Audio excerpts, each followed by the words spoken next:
गाड्या एस चल्या madam, S चल्या.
बदल बदल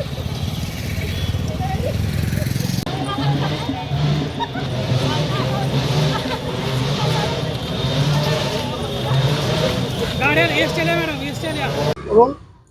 नमस्कार. मी श्रेयाच्या वतीनं महिला सांगते की नागपंचमी हा आमचा अत्यंत जिव्हाळ्याचा विषय आहे आणि मी शासनाला एकच विनंती करते, जसे आम्ही आमच्या घरात भावाला आधार समजतो तसंच नाग हा आमचा आधार आहे आणि आम्ही शासनाला एकच सांगतोय की आमची ही प्रथा परत तुम्ही चालू करा. आणि आमची एक प्रथा आहे की आम्ही दुसऱ्या दिवशी नागाची पूजन केल्याशिवाय उपवास सोडत नाही, पण आता आम्हाला या प्रतिमेची पूजा करून उपवास सोडायला लागतोय. शासनाकडे आमची एकच विनंती आहे की आम्हाला जिवंत नागाची प्रतिमेची पूजा करण्याचं आम्हाला सौभाग्य द्या. आमच्या शिराळकरांच्या पारंपरिक पद्धतीने आम्ही बहिणी सर्व नागाचे आदल्या दिवशी उपवास करून दुसऱ्या दिवशी नाग पूजल्यानंतरच आम्ही उपवास सोडतो.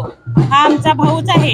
आमच्या सगळ्या बहिणींचं रक्षण करणारा आमचा नाग देवता हा भाऊ आहे. एवढंच मी बोलते. अंबाबाईच्या नावानं अगदी नेहमीप्रमाणे नागपंचमी यावर्षीही 32 शिराळमध्ये उत्साहात आहे.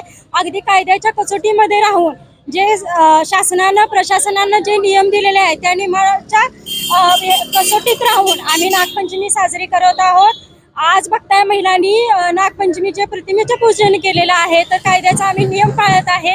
आणि माझी एक शासनाला विनंती आहे की महिला ज्या श्रद्धेनं उपवास करतात नागोबाला अगदी आपला भाव समजून, आपल्या घरचा सदस्य समजून त्याची श्रद्धापूर्वक भाव मानून त्याची एक पूजा करतात, तर शासनाने याची दखल घेऊन एक लाडक्या बहिणींसाठी लवकरात लवकर जिवंत नागाची पूजा करण्याची आम्हाला लाडक्या बहिणींना ही ओवाळणी द्यावी ही मी शासनाकडे विनंती करते.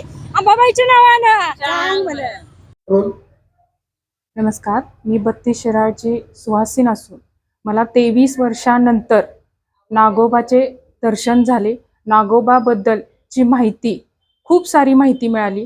तो शेतकऱ्याचा मित्र आहे. तो शेतकऱ्याच्या मित्राप्रमाणे राहतो. आम्ही त्याची खूप काळजी घेतो आणि त्या नागोबाच्या जे दर्शन आहे ते मिळवण्यासाठी आमच्या सर्व राजकीय कार्यकर्त्यांचे खूप खूप आभारी आहे.